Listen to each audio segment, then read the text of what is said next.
מה שנעשה עכשיו זה בדיוק ארכיטקטורת בחירה. אנחנו נייצר את ההרצאה הכי טובה שהייתה לי עד היום, בשביל שאחר כך בפעם הבאה לא יהיה, כאילו, הם ירצו לבוא ואני לא אבוא לפה להורק יותר, אז זו הפעם האחרונה. קוראים לזה scarcity. כן, כן, כן, ברור. אז תראו, אני אספר לכם קצת על התחום הזה, התחלנו לדבר על זה, אבל נתחיל. אלה נקרא לזה המושגים. בסדר, אנחנו נדבר, כאילו אני צריך לעשות בפייסבוק השטג, אז ארכיטקטורת בחירה, קבלת החלטות, כלכלה התנהגותית, דרך אגב, שזה התחום היותר רחב שאנחנו בתוכו, הטיות קוגניטיביות, עיצוב התנהגות, נאג', כל הדברים האלה אנחנו נדבר עליהם היום. עכשיו, יש 3 מסוגי יסוד שכדאי שנכיר לפני שאנחנו צוללים לתחום הזה. אז אני אספר לכם ניסוי שקוראים לו השומרוני הטוב, או The Good Samaritan, שבעצם חוקרים פנו לפרחי כמורה, וחילקו אותם לשתי קבוצות. עכשיו, אמרו להם, בשתי הקבוצות, בבניין ליד, נניח שבבניין ההוא, יש לכם, אתם צריכים לתת הרצאה על השומרוני הטוב, שזו הרצאה של נתינה, זאת אומרת, לדאוג לזולת. וחצי מהפרחי כמורה אמרו להם, אתם מאחרים, אז צאו כבר להרצאות, ולקבוצה השנייה אמרו להם, אתם מקדימים ב10 דקות, צאו ותגיעו לשם עוד 10 דקות. עכשיו, בדרך חיכה להם מישהו שקיבץ נדבות, או מישהו שהיה צריך עזרה. אמרו להם שההרצאה היא על השומרוני הטוב? כן. אמרו להם שההרצאה היא על השומרוני הטוב, ואמרו להם חצי מהקבוצה מאחרת, חצי מהקבוצה מקדימה, ובדרך היה שם מישהו שהוא נסיין, שקיבץ נדבות או ביקש עזרה. ופשוט הם בדקו, הנסיינים, כמה אנשים עצרו לעזור. עכשיו, מה לדעתכם קרה שם? קיצור, מי שמיהר, באזור ה10% עצרו, בקרב אלה שמיירו 10% עצרו, בקרב שלא מיירו משהו כמו 70-80%, זאת אומרת איזשהו הבדל מאוד מאוד מובהק. כשניסו להסתכל על משתנים אחרים שאולי מסבירים את הסיבה למה לעזור, נגיד הסיבה שהם בחרו להיות פרחי כמורה, או נקרא לזה מאפייני אישיות, לא מצאו שום קשר לעזרה, רק הסיבה, זאת אומרת, הדרך היחידה להסביר האם עזרו או לא עזרו, זה האם איחרת או לא איחרת להרצאה. ואני חושב שהדבר הזה, והדבר הזה חוזר לעצמו בהרבה מאוד נושאים בפסיכולוגיה חברתית, מראה לנו שקונטקסט, הקשר, סביבה, מאוד משפיעים עלינו, דרך אגב, הרבה יותר ממה שאנחנו חושבים. זאת אומרת, אנחנו לא מודעים לכמה הסביבה, או ההקשר, או אפילו המצב שבו אנחנו נמצאים, משפיע עלינו. וזה מאוד חשוב, כי הרבה פעמים אנחנו חושבים אם בן אדם הוא קמצן, בן אדם הוא נדיב, בן אדם הוא זה לא שאתה יכול להגדיר מישהו אם הוא משהו, אלא זה הקונטקסט שהוא נמצא בו, משפיע על איך שהוא יפעל. וזה מאוד חשוב, אז זה עיקרון ראשון. דבר השני, יש ניסוי מאוד מעניין של פרופסור מאוניברסיטת קולומביה, אני חושב, מקס בזרמן, שהוא מראה איך אפשר למכור שטר של $20 ב-204. אז בואו אני אתאר לכם איך הוא עושה את זה. אז נגיד ועכשיו הייתי שולף שטר של $20, היה לי שם, אני לא יכול לזוז עכשיו עם מה זה. ואני אגיד לכם ככה, נעשה פה מחירה פומבית, בסדר, מתחילה ב5 שקלים, ואתם יכולים לקנות את השטר של ה100 שלי במחירה הפומבית הזאת.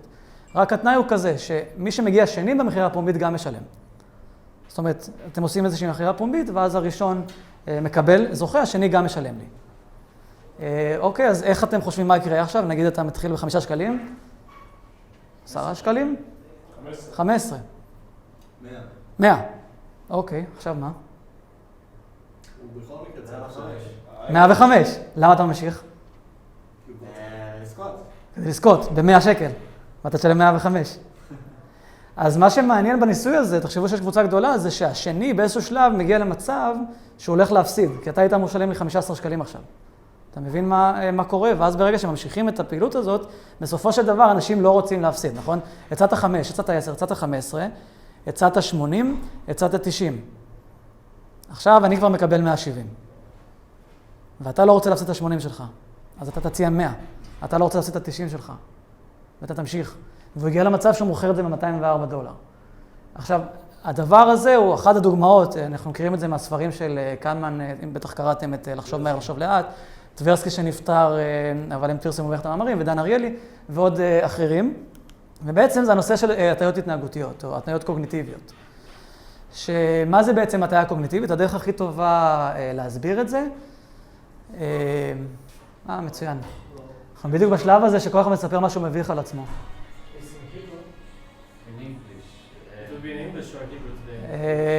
Depends on you. English? English is okay? So, okay, going? Okay, wonderful. We doubled our size. Great. So, we are discussing choice architecture. Okay.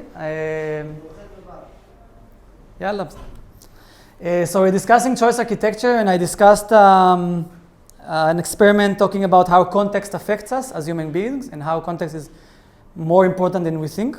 And now I'm talking about cognitive biases that you may have heard already because Kahneman and Tversky talk about it, and Dan Ariely and many, many people.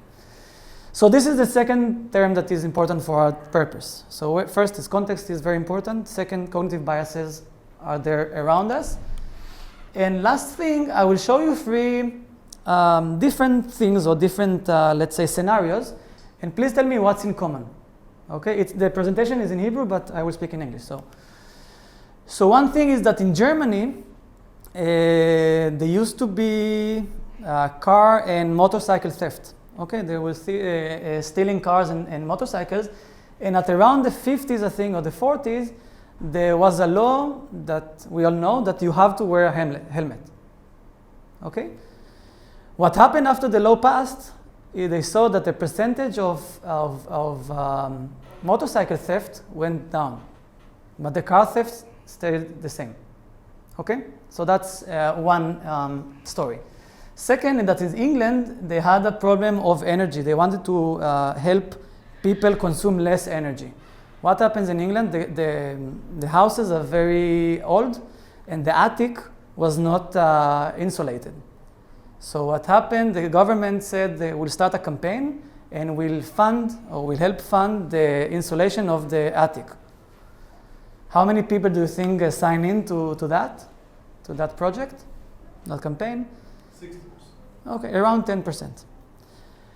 Now, think about it a bit. Why do people don't want, what's in the attic? What's there? Skeletons. Skeletons, exactly. There's skeletons, there's garbage, there's junk. So people didn't want to collaborate. So they decided to change a bit. And they said, okay, instead of funding the insulation of the attic, we'll fund the cleaning of the attic. And then you will have to promise that you will insulate it. How many people, what was the conversion rate? 5%. What? Higher, much higher percent. I think it's about 40%. Okay, so the only difference, by the way, it was more expensive for them because funding cleaning is less expending than funding insulation of an attic. That's the second story. Hi. Hi, sorry. We just switched to English. Great. Maybe that's why people come. Just in time. Okay. If I switch to Spanish, people will run away or stay? Okay. So, third story. Imagine you go in here into your office, and there's a plate of 20 bananas and 20 oranges.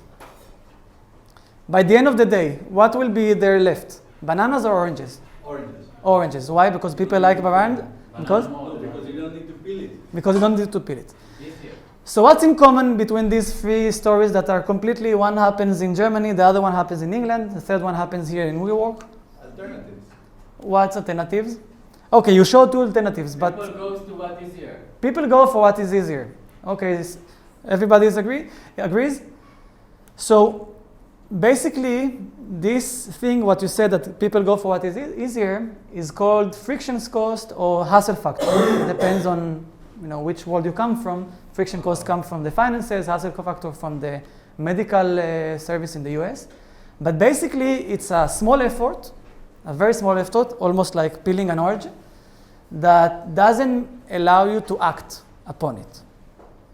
Okay, and with this, we have three different concepts that we will work with in this lecture. So one is that context is almost everything, and it affects us. And remember the Shomroni Atov, the Good Samaritan that we described at the beginning. Second is that cognitive biases and how they affect us. And I remind you the Max Bazerman experiment of how to sell $20 for 204. And friction cost. So what's next? So these guys, do you recognize them? One of them won a Nobel Prize last year, so you should. The right one. The right one, yeah. He won his name, Richard Thaler. Okay, so this is Richard Thaler. He's an economist, a behavioral economist. He also worked with Kahneman and Tversky. And this is Cass Sunstein. he's lawyer, not lawyer, משפטן. How do you say משפטן? Legal, yeah, and he worked for the Obama administration. Nobody's good. And together, exactly. Together, they wrote a book, a very interesting book that changed a lot of things, including my career. It's called Nudge. And the definition of nudge, by the way, I very much recommend it. Nudge, N-U-D, nudge. There's a very bad translation, but that's what they decided. In Hebrew, it's called hened. That's nudge. And I took here, I quoted what they wrote when they tried to define a nudge, and I won't read it, but there are 3 things here that are very interesting about a nudge. First of all, it's that something that you alter, it has to alter people's behavior. So it changes how people behave.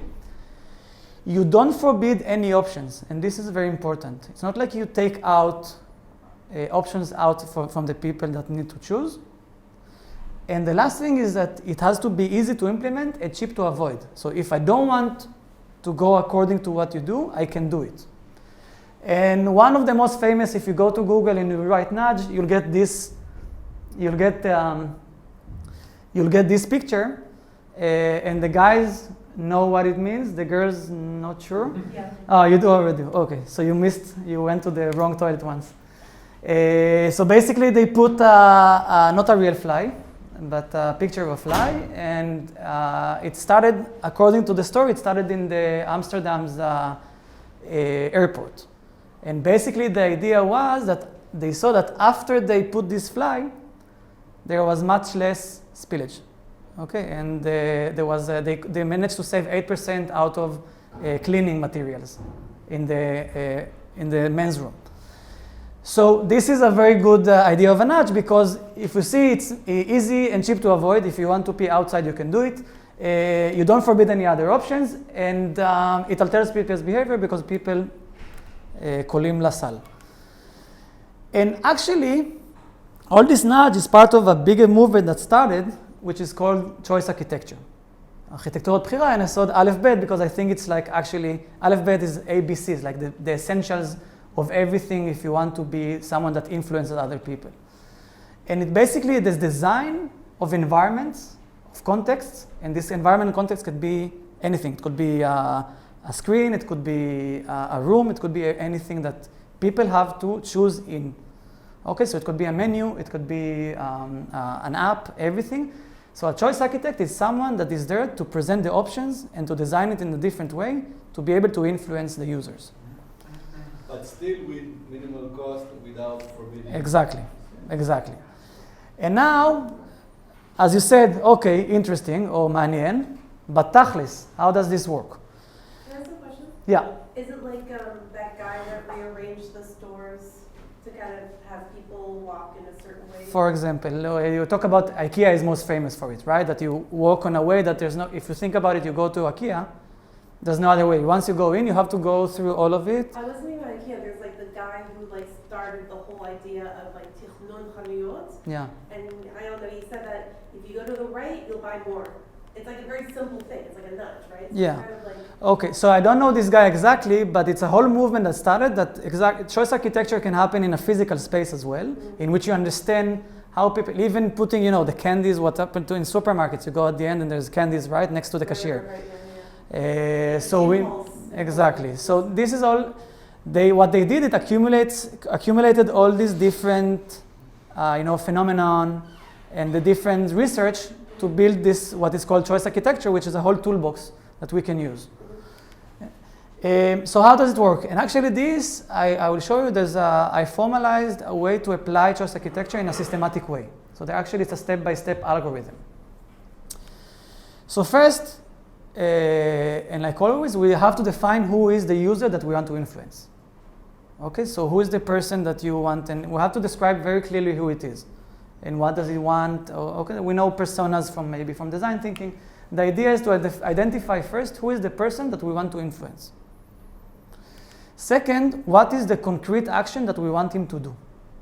Okay, concrete action is, I tell you what is not a concrete action. A concrete action would be, I want to diet. That's non-concrete. eating an apple a day is concrete. Okay? Or walking the stairs every time I go home rather than going on the elevator is concrete. Okay? So being healthy is not. Okay? And not eating chocolate the entire week, it is. So the idea is to define a very concrete action that we want the user to perform. Wait, chocolate is or is not concrete? Depend. If I say I want... Even avoiding chocolate is concrete. So that's what you wanted to mention. But don't go for goals and objectives as I will be smarter or I will have more skills. The idea is to be able to watch one TEDx or one TED a week. So something that I can actually measure and I can really see how it works. Now we do what we call the customer journey process. So the idea is to make a step-by-step process of what happens to my customer or my user. Okay, so if we are talking about a check-in process and we want to make a better check-in process, so actually from the moment that he decided to pack his clothes until he departs, he or she. So what are the different stages that he or she does? And what is important is after we do that is to identify when and where we want to affect the decision. Okay, so it's becoming even more concrete. And I'll give you an example in a second. So you know what, let's do it with an example. So imagine I'm Netflix, and this is something they did already. If I have to identify my user, it will be a Netflix viewer, okay? Let's not go into the segments, a Netflix viewer. What is the concrete action that I want? I want to make him to watch another episode. Okay? Now, if I look at the different process stages, there's one decision point that is very critical, which is? The last 5 seconds of the... Exactly, when the other episode is over. Right? Once one episode is over, this is a decision point. And imagine after a few months ago, skip button. you had, exactly, it used to be a few months ago that the episode is over, and nothing happens, right? You have to click watch next episode. Exactly. Now what happened? Now it's, you're going to watch the next episode unless you click Exactly. stop watching the next Exactly. episode. Which is one of the most common tools of choice architecture. We'll talk about it in a second. But I just wanted to show you how this process works if I take a look at it from the perspective of Netflix. And then here it just says, choose one of the techniques. We'll talk about a few of them from the toolbox of choice architecture. And here I actually prepared a formula that will make you work exactly like step by step. It means at the end of the day, you have to answer this question. How do you make user U to perform action A in decision time point, on decision point T, using the technique of choice architecture? And now what we'll do now, I'll give you more and more techniques, so a few examples. The idea is because we don't have much time and it's just an introduction to the whole field, I will give you different examples and give different effects and different biases. I will go through it quite quickly, but it will give you a taste of what are the decisions you can influence and what are the actions, the small actions that you can do to influence the user. So actually, because it's a growing field, but it's a rather new one, okay, we started, let's say 2008, they coined the term nudge and choice architecture, 10 years. So there's still lots of research and lots of literature going on, and many people disagree on how to look at it and from which angles and how to classify the information. But luckily I found an article from 2015 from science guys in Germany that are very good in classifying things. And actually they said the choice architecture can be classified into 3 different categories. So one would be to affect the decision or to change the decision information. And I will go into that in a second. How to change the decision structure. And the third one is the decision assistance. So, decision information. Users take decisions according to the information that is accessible to them. And one of the things that a choice architect can do is to make this information more visible for them. And I will give you some examples. So a classic one is called framing effect. This you know, Kamen and Tversky were the first one to identify this effect. It's a very interesting effect. And basically it says that I can present the same let's say, the same stimuli in two different ways, and people will act completely differently. And I will give you an example. In 2006, they had a conference about behavioral economics, and they invited people to come. And now there was a date, like a deadline, that they wanted people to pay. Okay? Half of the people received a message saying, there's an early bird registration, so if you pay before this date, you'll get a discount. The other half received a message that was a bit different, which says, if you are late and not paying on time, you have to pay a fine. But then the numbers were exactly the same. So let's say 1,000 and 1,500. So it's not like something changed in the price, but the way you presented it, the way you framed it. Why do you think happened? Who paid on time? The early birds. The early birds? No, the second people, they got scared. They got scared. Oh. Exactly, yeah. Fear is a very good motive. Okay, it's called also loss aversion. People don't like to lose. They prefer more to avoid losses than to gain gains. Okay, so basically what happened is like once you presented it as if you won't make it on time, you will lose because you have to pay a fine. 93% paid on time, as opposed to 67% in the early bird registration. So this is one example of framing effect, but we have it all the time, again and again. And by the way, almost anything you can frame in gain or in losses. It's something that you can control as a choice architect. You can say, if you come to my lecture, you will gain or you will earn this, y, that. Or you can say, if you won't come to my lecture, these are the things that you're gonna miss. Yeah, but like you have to consider that you don't want to first of all, you don't want to manipulate people, though I guess this whole lecture is all about manipulating people at this point. But you might not want to use fear to manipulate people. Like, who wants that? Yeah.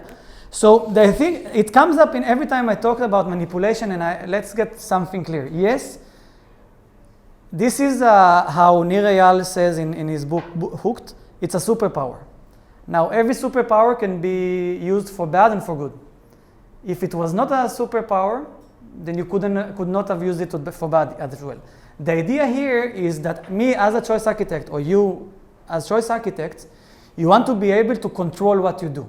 You want to be systematic about the way you present the choices. So if you're not aware of the framing effect, you can use that or you can use that in a random manner. What I'm saying here is be aware of the way you present things. Now the manipulation is all about, at the end of the day, if you're going to make someone do something that he doesn't want to do, he or she. But if we know that the fear is a good way to move people, and it's for a good cause, and we can debate what's a good or a bad cause, but at the end of the day, yes, some of the things that you will hear in this lecture, you will say, this is manipulation. But it's only manipulation if you're going to use it on something bad.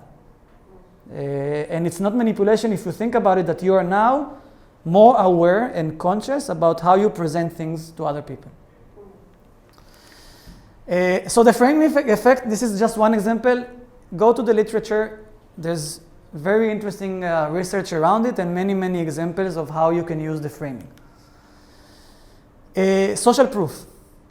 So this is very important because we are creatures.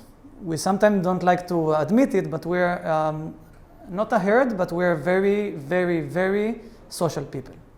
Okay? Even the most unsocial person is a social human being. And we are affected, we said context, we're affected by context, we're affected by what other people think, and especially what other people like us think and do. And that's why you've been to Airbnb and to Booking, and you know how you look at some apartment, and then they say 30 people are watching it as well, right? Why are you doing it? It's two things. One, of course, is fear of missing the opportunity, but also showing you that actually many people now are using. And we also know how testimonials work well, and in the UK, the government did something interesting. They wanted to make people pay more taxes. So they send like one group just was told, please pay taxes on time. The other group was sent, please pay taxes on time. Most of the people in the neighborhood, or 80% people in the neighborhood, pay on time. Now, I don't know about Israel, because Israel has a complete different cultures, the fryer culture, right? So 80%, but 20% don't, so I shouldn't pay. But in the UK, it helped. So the idea here is that sometimes when you and you know that even if in a website you see the popular option, right? Like most people choose this, or even in a restaurant, this is the most popular option. We usually go for that because if you don't really want to think, you say, okay, what most people do is actually the right way to go about it. Not necessarily the most rational thing to do, but it's something that we usually do. And we know the story about the lemmings, how they just went one after the other to fall off a cliff. But basically we're social creatures, and social proof is one of the most interesting things, important things for choice architects to do in order to affect or to influence. Now, be careful. We usually follow what people that like us do, but don't put an out group, and that's very important, yeah, because sometimes when you put an out group, it will create the out group. So usually if you do, most people do that, but these are people that you don't relate to because they come from a different country or from a different gender or from a different, I don't know, thing that you don't relate yourself to, you might do the opposite. So if you say, I don't know, most Americans pay their taxes on time in Israel, we don't really care. And if it's a group that people here hate, then it's even worse. And שקיפות מידע, transparency of information. Sometimes as a choice architect, what you want to do is to make the information more accessible just by showing it. And for example, this is something that they put in one cafeteria to show, everybody knows that drinking soda or drinking this kind of drinks is bad. But once you just put it in front of them and show them how much sugar is there really, and you see the water, there's nothing, and then you see how big are the bags, and once you see that, and you say, you would never drink this as it, right?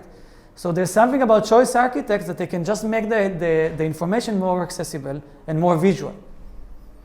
Okay, so we talked about 3 different things under the context of decision information.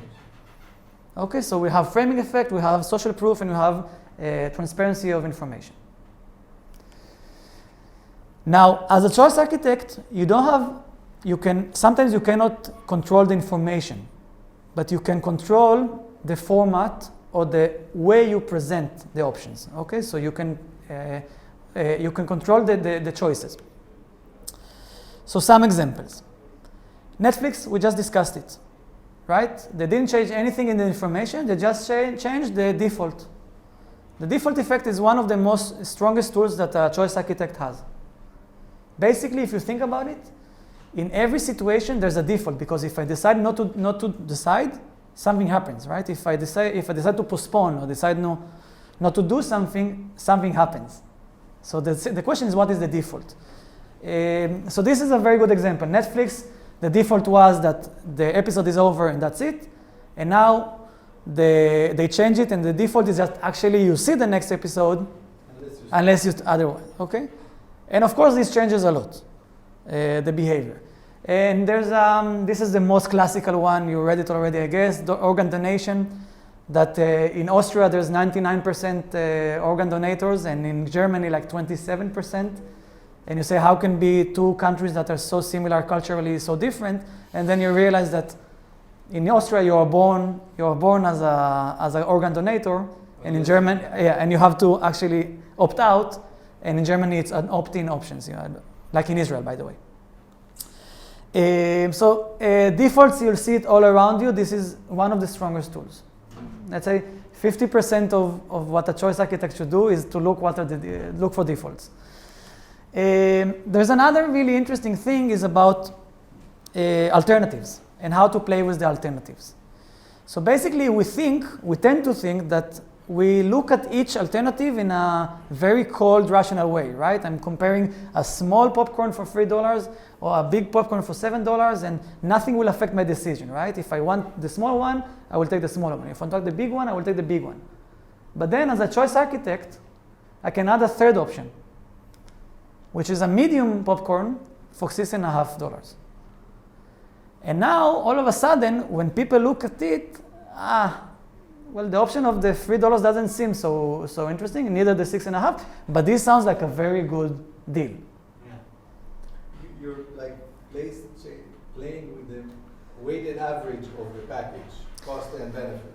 Yeah, so basically what you do here, it's the decoy is the name, the more popular name. It's an effect called asymmetrical dominance. And what you do is actually when you have two options that are incomparable, you all of a sudden put a third option that is comparable, but much less beneficial.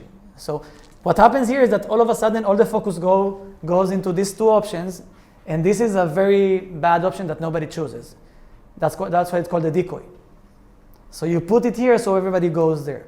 So again, it's a kind of a manipulation, but we do it and we face it all the time. Like when you're faced with more than two, even with two options, the guy here is a friend of the video guy that came to our wedding, and he sent me a proposal with 3 options, and it was clear to me that the first 2 options there's no way to go because they were very similar to the price of the third one. And the third one I got a 25 minutes clip and a short clip, and he stayed for the whole wedding, etc. So basically what you see is that in every offer or in every time that you are in front of someone, when you present options, the context changes the way they perceive and they choose. So it's kind of like the framing thing also, kind of, right? Yes and no, because the framing at the end of the day is how do you present the same type of information. Once you can present it as gains and once as losses. Okay, so you take the same stimuli and change it's not only gains and losses. I talk about it a lot. I say the people are very much like the title choice architecture and the word choice architects. But it's a framing. We used to be behavioral scientists. We used to be psychologists. It's like a hairdresser and a hair designer. It's the same thing. But there's something about the way you frame it that changes. Okay, but the classic framing would be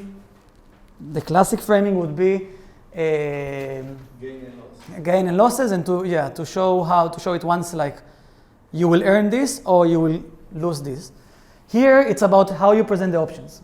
And what I want you to know about the decoy, it's a more broad thing of how many options I present and how they affect each other. So it's not like when I present 3 options, they are independent of each other, but option 3 affects the way I perceive option 1. Okay, and last example is I mentioned at the beginning Richard Thaler, and together with not Shlomo Benarzi, I forgot his first name, Benarzi, another researcher, they came up with a very interesting solution to make people or to help people save more in the United States. Here in Israel, we all have to have a keren pensia, like a pension, but in the US, it was not like that. So you could or you could not save money, depend on if you sign in or not. By the way, the default was not to sign in. So it's only if it's an opt-in option. Save More Tomorrow was interesting because they came to people, especially middle and low income classes. So they went to the companies. You have to go to the company, and they suggested the following. Tell people that they don't have to sign in, opt-in today, but only when they will get a raise. Okay, so today I gain $1,000. They don't lose. Exactly. So 3 things are happening here. First of all is people don't like to save because they see that at the end of the day, the amount of income that goes into the bank is lower. And people don't like to lose. So you say, okay, you get a 10% raise, 5% goes to saving, the other 5 goes into your bank account, you still feel that there's a raise. And also there's something that's called present bias that people don't perceive themselves. They say, in the future it will be much different. So people prefer to postpone decision, to procrastinate in general. So by doing that, by telling them, if you sign now, nothing will happen. You don't save anything now. But every time you'll get a raise, 5% out of that raise or 5% or some amount of money will go to saving. And it's on a default. So every time there's a raise, you'll get more and more. And what they showed that, first of all, people signed into this program and they managed to save much more than other programs because actually every time you get a raise, you keep on saving money on the side. So it's another way to show you that all of these examples are a way to manipulate the options that are being presented. Okay, so it's not about the information, but the way I present the choices. So the default or the decoy or any other way I show different alternatives, and say more to more is also an option. And the last one is what we call decision assistance. And you all know there's a big gap between what we intend to do and what we actually do. Okay? Actually, if there was no gap there were no psychologists or there was no work for us. Basically, there's one, I want to diet, and then I fail doing that. Or I want to do more sports, or I want to donate blood. Like if I ask you if donating blood is important, you probably will say yes. It's very important. It saves lives. And I will ask you then how many people went to donate blood in the last half a year? I don't know. So there's an intention gap between intention and what you really want to do. And this part of, or this field of choice architecture is helping to diminish that gap and helping people to comply with their own objectives. So some examples here. One of them is social commitment. We know that once you go on any social media, or you tell your family, or you tell people around you that you want to do it, and then you have to keep updating them, that you will comply much more to your own decisions. So that's why, by the way, AA works in a general. Like there's a group, and people have to share their experience, and there's something about you standing up and committing to others that you will do it, that will make you do it, because there's a social pressure that we discussed before in the decision information. But this is, now it comes from the social pressure that you are making to yourself. Another thing is your own personal commitment. There's a very interesting experiment that Dan Ariely did. You know how you have to, when you put in an insurance, you fill in information about yourself. So you have to fill in everything and sign at the end. If you just change it a bit and you put this, you have to sign at the beginning and then you fill it, people lie less. Okay, people provide more accurate information if they have to sign something and then fill it up, than filling something and then signing. Why? Because then you committed, when you signed already, you say, okay. The bar is higher. No, you committed, you said, I am committed. You already lied and now you just have to sign. But now you signed something and you committed to saying the truth. Well, maybe it's just like an issue of reminding them. It's like, I didn't care, oh God. And then it's like laziness. I'm not going to go back and redo the form, whatever. Yeah, so it puts you... If you reminded them at the beginning, I don't even know if commitment is even necessary. Just say, please tell the truth. Maybe they don't need to commit. You're right. It's some kind of reminder between... By the way, it leads me to Tiskoroti's reminders. So it comes in the same...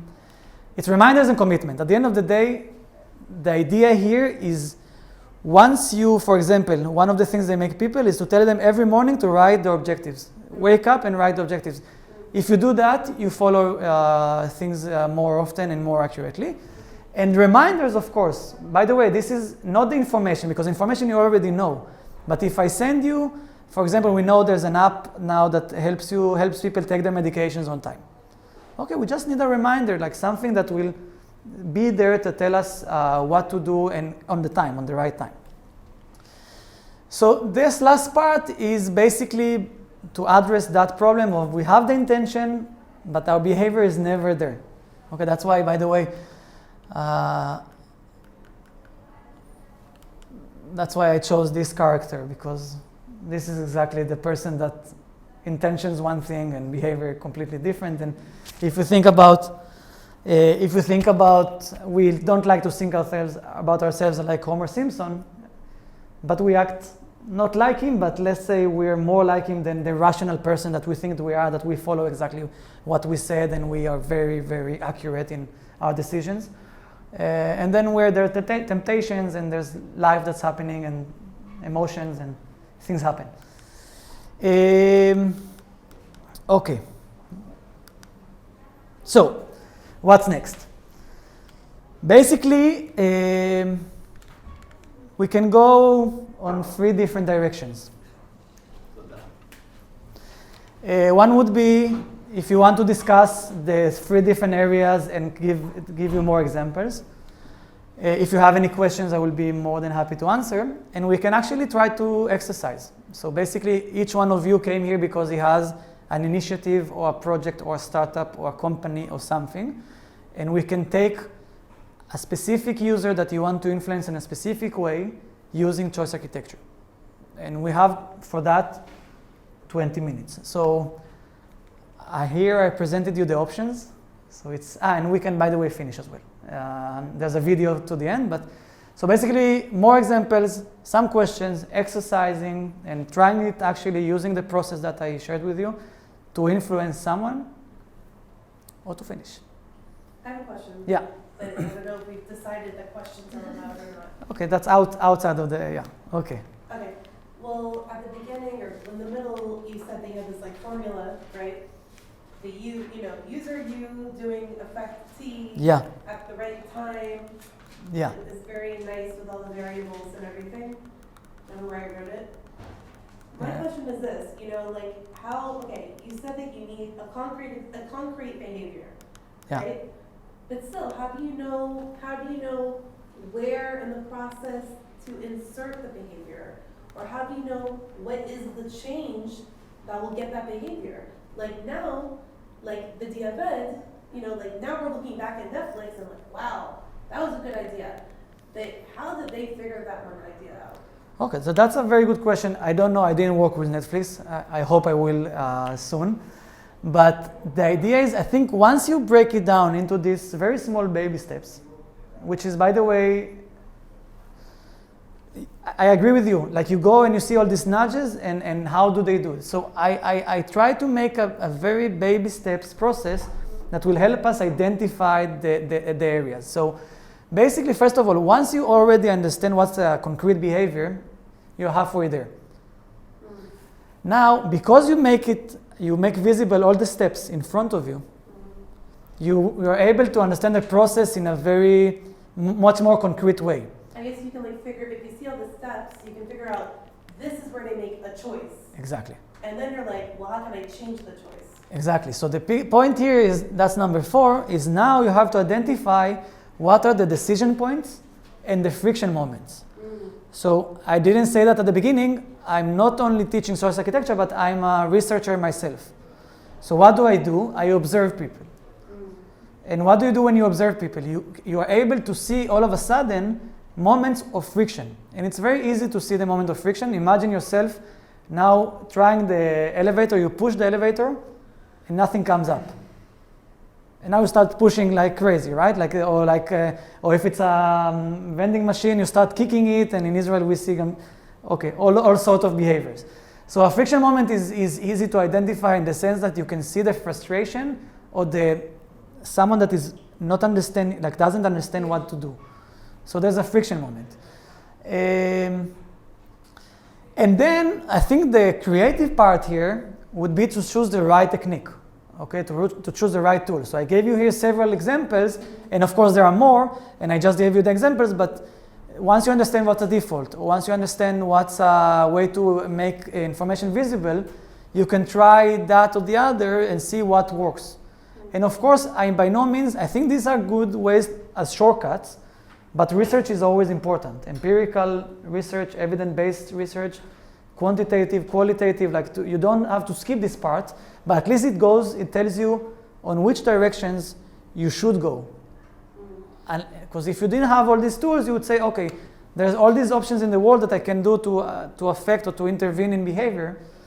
But basically here it says, no, there's a toolbox. There are 10, 12, 15 tools that are non-phenomena to help you intervene. I have the question. Yeah. You need to make the research before you go into solve your steps. And can they do the research maybe in the step 4? So it's a good question. I sometimes approach it as I come as a clean slate. Let me see, because I want to see behaviors, and then I can identify or I can extract some valuable insights. Okay, I'll give you an example in a second. But sometimes I can say, okay, this by more didn't come up. At least what they say, they didn't do research. They say, okay, there's this present bias there's the default, and there's the loss aversion. How can we come up with a program that addresses this? And they came up with Save More Tomorrow, and it's a very successful one, without any research. So you can also do that. So it also depends, depends on how much, at the end of the day, it depends on the organization. There's no good or bad, it could be both ways. Ideally, both of them, by the way, if you have you come up with the insights, and then you come with the intervention, and then you see if the intervention worked or not. I'll give you just an example. We talked here a lot about choice architecture, but basically what I do, I founded a company that deals with problem solving for businesses based on psychological science. And one of the things is choice architecture, but I deal with two other things, which is creative solutions and behavioral insights. And what you touched upon is, let's understand something significant about our users, just understand without intervening yet. And one of the things, I will tell you a story, a work I did a year ago with a company. Going forward in step 4, you need to understand what is the way you need to choose. The what? Sorry? In step 4, you need to understand which way you need to go forward. Exactly. But you can also recognize it yourself. By the way, I think if you know your users well enough, sometimes you can see the decision point happening, especially if it's a digital thing. Like you can already see how there's many softwares now to see how they act, and you can get data. But if it's a service that is not digital, which is what I started describing now. In the interview. Yeah, so not only interview, because then it gives you subjective behavior. So people will tell you what they do, but it's not necessarily what they really do. So they tell you what they think, but they have their biases, they have their own, and sometimes interview is not enough. So what I do in this kind of research is I split it into what I call subjective behavior, is what people say, and objective behavior, is what people do. And sometimes I see discrepancies there, like it's not the same thing. By the way, these two research I do also too. I do quantitative and qualitative, so you get both different types of data. What's the name of this type of research? You say, I'm going to do blank research. This is user research, isn't it? Yes, I'm just saying how I'm doing this user research. No, but that's the title that you give it. It's called Some people call it contextual research, some people call it user research, some people, it depends on, at the end of the day, I hear about a lot of designers, and we speak different languages, but at the end of the day, we're doing almost the same. Yeah. Even though I think the designers, most of them, because they don't have a scientific background, they don't do quantitative research, and then they're missing some stuff there. And this is important. So let's say I'm sharing with you, my approach would be, don't miss quantitative, don't miss qualitative, but do subjective and objective behavior. And then you get a matrix of 2 by 2 that gives you all of these different, and then you can integrate. And could you maybe actually give like an example of like this matrix? so basically, I worked with a company, it's an Israeli company that they have a product, it's a panel solar, that solar panel, panel solar panel. That but they sell it. They sell it in Africa, in Nigeria, and now also in Ivory Coast and several countries there. It's for off-the-grid users. So basically, what happens in Nigeria is like lots of the population don't have any electricity, or even they have, it's unstable and it comes and goes. So they offer an alternative because most of people have generators today, and we know generators is first of all. It's dangerous because sometimes it can explode. It's very noisy and it smells and etc. It costs money to run them. You have to get fuel. So what they offer is a technology that it's a solar panel. But because in Nigeria most of the people don't have a way to pay for it upfront, they sell it as a leasing in a lease to own model.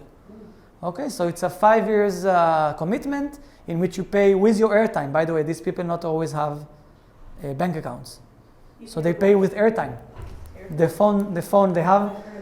The phone companies in Nigeria, there's one very big one, and actually it serves almost like a bank because you can pay services with your airtime. You don't have a bank account, but you have a cellular phone account. So what happens? They come, they pay the down payment for this product, they take it home, they use it, they pay the airtime every time they want electricity, and then at some point, some of them decide to stop paying. So there's a growing rate of customer churn. People leave the service without not paying until the end of the 5 years.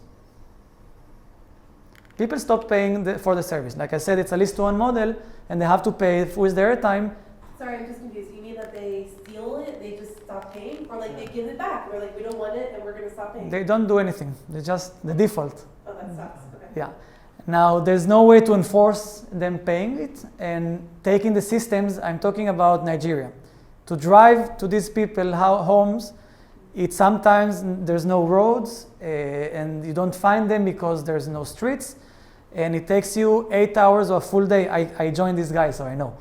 You go with them and it takes them a full day to find one system to bring it back. So the cost of these churn people is very, very high. Only if you, of course, they don't pay, but also you have to, the operations of taking it back is very serious.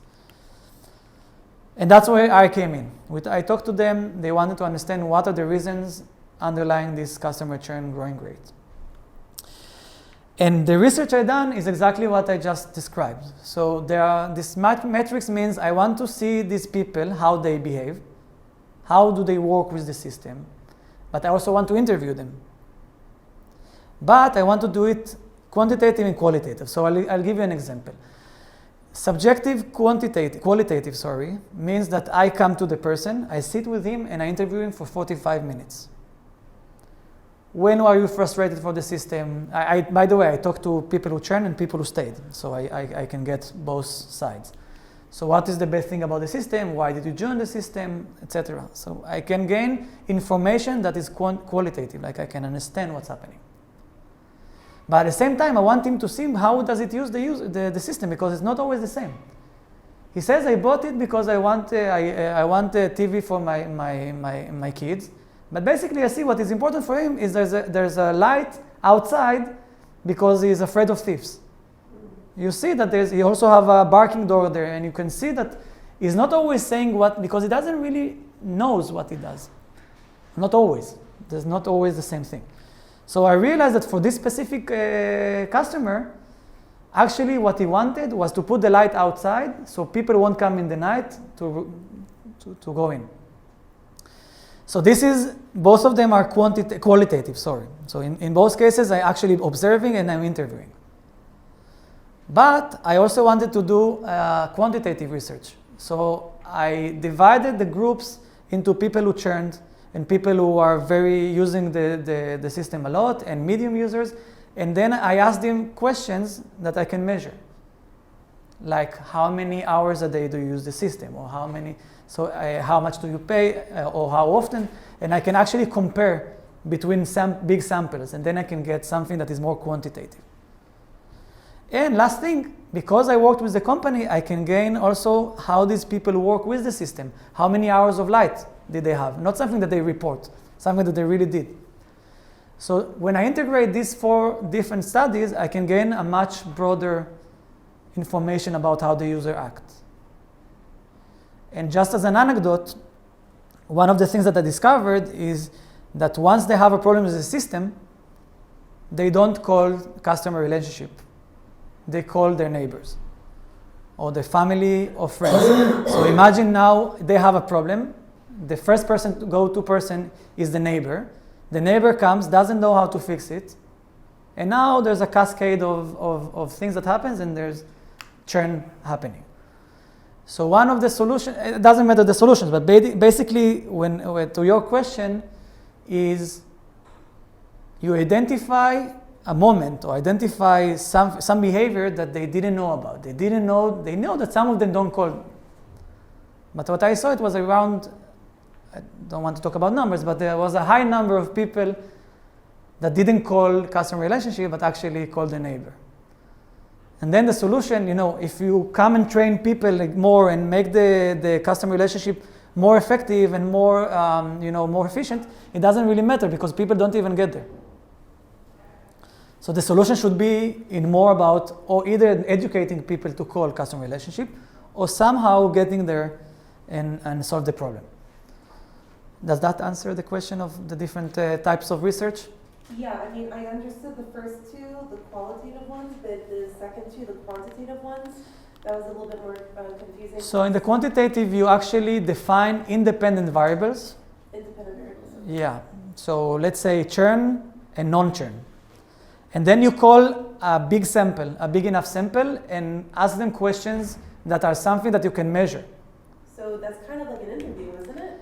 Yes, but there's something that are numbers, so I can actually compare numbers. If I ask them, for example, how much money did the company save you from working from generator, moving from generator to the solar panel, and I see that these people attribute more savings, then I can say, okay, people who don't churn is because they understand the value or how much it saves me. So I work with numbers at the end of the day. So the quantitative is all about numbers. Yeah. Okay, and you're saying that the subjective one is when I call and say, how much money do you think you're saving? Yeah. And then the objective one is when I go to the company and say, how much money are they saving? Because they have Exactly. actual facts. Exactly. So Exactly. the guy might be like, oh, I'm saving $5 a month, but the company's like, no, he's actually saving $12 a month. So what I did with them was not going about the money, but was usage, actual usage. I went to them and to see what was the way and the patterns of how these users work with the system. And one of the things I saw was very interesting. Once people go into darkness, so they stop, for example, they opened the system for 30 days, now it's day 31, they didn't pay, they're in dark. Once they stay 2 days in the dark, the churn rate goes up. So people, it's almost like you feel that you don't need it anymore. You're 2 days in the dark, you're okay with it, and that's it. You just leave the service. Just like imagine in our Western world, Netflix, if I wouldn't give you the next episode, you say, I'm okay not watching the next episode. You'll get used to the new default. Exactly. So what they did, one of the things, anyway, doesn't matter the solutions, not on camera. Afterwards, anyway, no, not big because it's confidential. Like I haven't signed an NDA with them. Anyway, I will share with you later. But basically, the idea there was to understand the objective behavior, how they really work with the system, and it was very interesting. For example, one of the things I saw is that if you swap the system, if I had a problem and someone came to swap it, the churn rate goes lower. I had a problem, someone came and fixed it for me, and you would think maybe, I had a problem, because I had a problem, I will churn. No, once people get swapped, they are much happier. It means that they got the attention that they wanted. So it's very interesting. And by the way, once you got swapped twice, it's even higher. Like people just want to stay with you because they feel that you are there to, I don't know exactly the interpretation, it could be other, but one of the interpretation would be, wow, these people come and they see me. And so even though the product sometimes is faulty, the customer care is just amazing.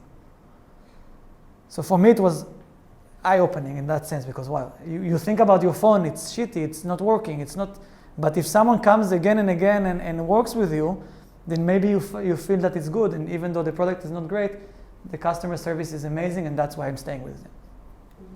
I have a friend that I told him about this and said, wow, I bought a Dell, and he kept on crashing. Like every half a year, this computer crashed, but what was interesting about Dell is that once it crashes, you call them, they immediately give you a new one in 24 or 48 hours. Like the customer service is amazing, and they even they somehow proactively know that you have a problem and they come to you. So he said, like, I'm never switching from a Dell, even though it's a product that keeps on crashing. I want to work with them because they really see me, and it's very interesting how it perceives them. Time. Guys, let's see a video. If there's any last question, I'm here, but also because of we said 3:30, so 3:30. Yeah. This one is in Hebrew. רגע.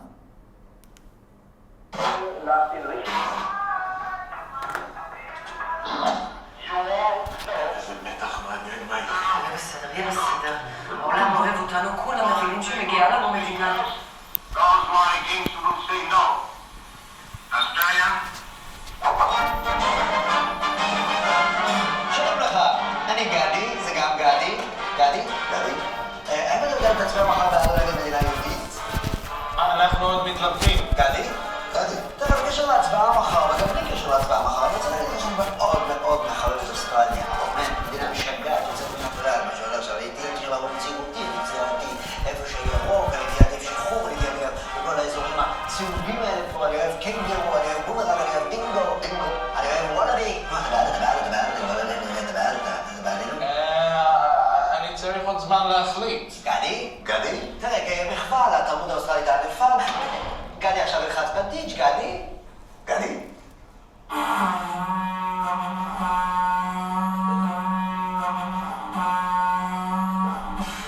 גדי?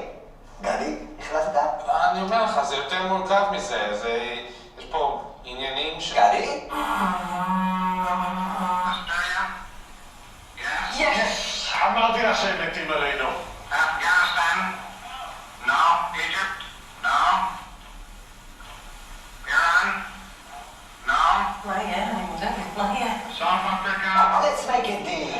אתם לא תתנגדו למדינה יהודית, ואנחנו לא נתנגד לזה שהקונטה קיטה שלכם יושב במאחור של האוטובוס. ואתם מצטרפים אלינו כרגע לרגע מאוד מאוד קריטי מהנציג הברזילאי. הוא מתלבט כיצד להצביע בעד או נגד מדינה יהודית. הוא נזכר שהמדינה שלו העניקה מקלט מדיני לפושעי מלחמה נאצים! מה יחליט? יש! הברזילאים הם כאלה חמים, למה חם? יומני היקר, הלילה שמעתי דפיקות בדלת. גדי.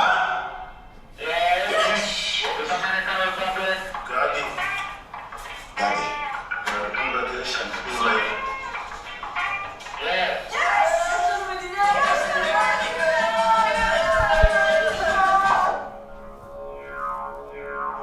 נחמד, thank you very much אנטישמי. בוא גדי, אנחנו סיימנו פה. Thank you אוסטרליה, thank you על ההצבעה, תודה רבה. מזל טוב על נרניה. ישראל! Okay, so Israeli choice architecture. That's it, guys. Thank you for coming. I'm here.